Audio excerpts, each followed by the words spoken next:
Second number पे वो है डिकम्पोजिशन रिएक्शन दोस्तों। तो दोस्तों आपको पता है कि किसी के नाम में ही सारा का सारा उसका जो डेफिनेशन समा जाता है, तो इसका नाम है डिकम्पोजिशन रिएक्शन। तो कंपोजिशन का मतलब तो दोस्तों हो गया जुड़ना, और डिकम्पोजिशन का मतलब हो गया अलग होना। यानी कि इसमें जरूर ऐसा रिएक्शन होता होगा जिसमें क्या होता होगा कि कंपाउंड ब्रेक होके अलग हो जाता होगा। तो आइए चलते हैं इसके डिफिनीशन पे दोस्तों। तो हमारा जो डिफिनीशन दिया है, those reaction in which a compound splits up into the two or more similar substance are known as the decomposition reaction दोस्तों। तो इसका कहने का मतलब क्या हुआ, कह रहा है those reaction which a compound split. तो कंपाउंड स्प्लिट का मतलब क्या कि जो हमारा कंपाउंड है वो जो है ब्रेक हो जाएगा, यानी कि दो भाग में, तीन भाग में ब्रेक हो जाएगा दोस्तों, अलग हो जाएगा।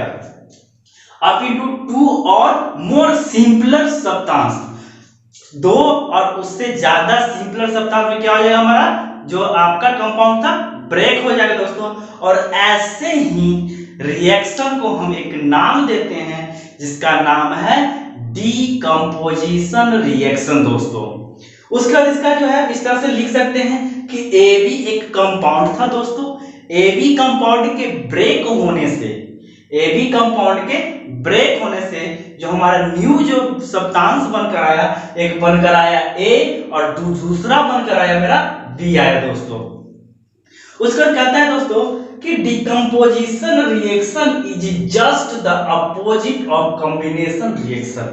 तो कहता है दोस्तों कि आपका जो डिकम्पोजिशन रिएक्शन है वो जस्ट अपोजिट है किसका भाई, तो इसके पहले आप पढ़ चुके थे कौन, कॉम्बिनेशन रिएक्शन को।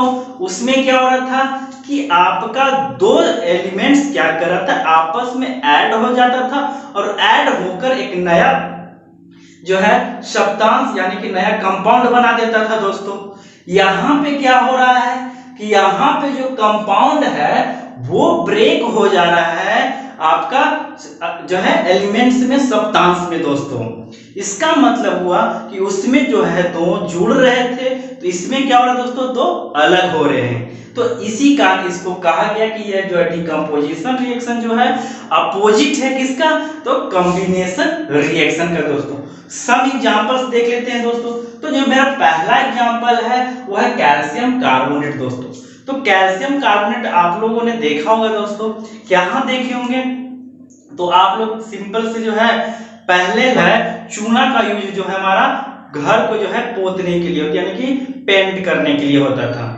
तो उसमें भी क्या होता था वो देखते होंगे दोस्तों कि स्टार्टिंग में क्या होता है कि जब स्टार्टिंग में पेंट होता था तो आपका कलर कुछ और होता था, बट धीरे धीरे क्या होता था उसका कलर जो है चेंज होकर पूरा व्हाइट हो जाता था दोस्तों।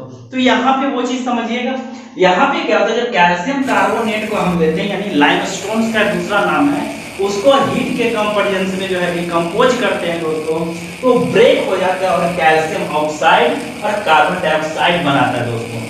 तो आपका कैल्शियम ऑक्साइड बच जाता है और कार्बन डाइऑक्साइड गैस ऊपर चला जाता है दोस्तों।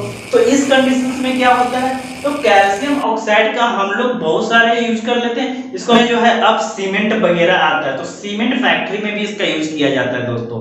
सीमेंट बनाने में चूना का यूज किया जाता है। तो ये मेरा था फर्स्ट एग्जांपल जो कि आपके बुक्स में दिया हुआ है। दूसरा जो आपके बुक्स में दिया हुआ है कि लेड नाइट्रेट है।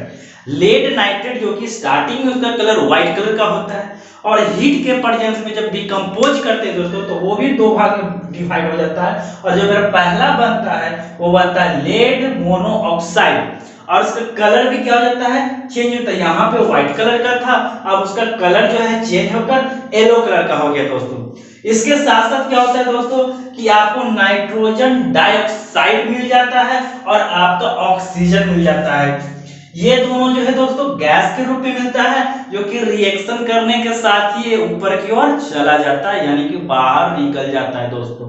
बच क्या जाता है, तो लेड मोनोऑक्साइड। इसमें जो है कलर येलो आ जाता है, इसका जो कलर होता है ब्राउन फ्यूमस के रूप में होता है, और इसका कलर जो होता है ऑक्सीजन, वो जो है ऑक्सीजन जो है अपना निकल जाता है। यहाँ पे एक वर्ड आ गया फ्यूमस दोस्तों। तो आपका बबल्स टाइप्स में जो होता है उसको फ्यूमस उसको जो है फ्यूमस कहा जाता है दोस्तों। नेक्स्ट जो मेरा एग्जांपल है वो है वाटर। वाटर का जो है इलेक्ट्रिसिटी के प्रेजेंस में जब हम डिकम्पोज करेंगे दोस्तों, तो वाटर भी हमारा दो भाग में डिवाइड हो जाएगा। एक मेरा हाइड्रोजन बन जाएगा और दूसरा जो मेरा डिकम्पोज होकर बनेगा वो ऑक्सीजन बन जाएगा। आप इसका एग्जांपल जो है कॉम्बिनेशन में लिए थे कि हाइड्रोजन को जब हम ऑक्सीजन के साथ मिलाते हैं तो वो बन जाता है वाटर। पर इस यहाँ पे क्या ले रहे हैं, वाटर को ले रहे हैं और डिकम्पोज कर रहे हैं इलेक्ट्रिसिटी के प्रेजेंस में, तो वह दो भाग में बढ़ जा रहा है और पहला जो बन जा रहा है हाइड्रोजन गैस और जो दूसरा बन जा रहा है दोस्तों ऑक्सीजन गैस। हमारा जो नेक्स्ट एग्जांपल है दोस्तों वो है आपका silver chloride. Silver chloride starting जब हम लेते हैं तो उसका कलर दोस्तों व्हाइट होता है। अब क्या कीजिए, उसको जो है सन के प्रेजेंस में रख दीजिए। जब सन के प्रेजेंस में रख देंगे तो क्या होगा कि क्लोरीन जो है गैस बनकर उससे बाहर निकल जाएगा और आपका वापस एयर में चला जाएगा। तो बचेगा क्या, तो आपका सिर्फ बच जाएगा दोस्तों सिल्वर। और वो कलर कैसा हो जाए, ग्रे व्हाइट, यानी कि आपका व्हाइट में जो ग्रे कलर का आ जाएगा वो यानी कि हल्का जो है ग्रे टाइप में और व्हाइट कलर दोनों मिक्स रहेगा दोस्तों। उसका क्लोरीन जो निकल कर बाहर जाएगा दोस्तों वो येलो वाइस ग्रीन होगा, यानी कि येलो के कलर का वो निकल कर बाहर दोस्तों निकल जाएगा। तो ये हमारा हो गया दोस्तों डीकंपोजिशन रिएक्शन।